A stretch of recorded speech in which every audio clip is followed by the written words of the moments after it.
সে কাফের বেঈমান হয়ে মারা যাবে, যদিও মানুষ তাকে মুসলমান মনে করুক। একইভাবে অনেকে নিয়ত করে, মানত করে মাজারে। মানত এটা আল্লাহর নামে হবে, আল্লাহ ছাড়া কারোর নামে মানত হতে পারে। অনেকে বিভিন্ন মাজারে গরু ছাগল দেয় এবং ওই গরু ছাগল জবাই হয় পীর সাহেবের নামে।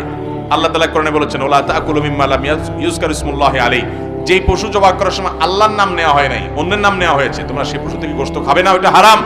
এবং যারা এই কাজ করবে তারা গুনাহগার হবে, তারা শিরকে লিপ্ত হবে। ভয়ঙ্কর একটা বিষয়, মান বিধ্বংসী বিষয়।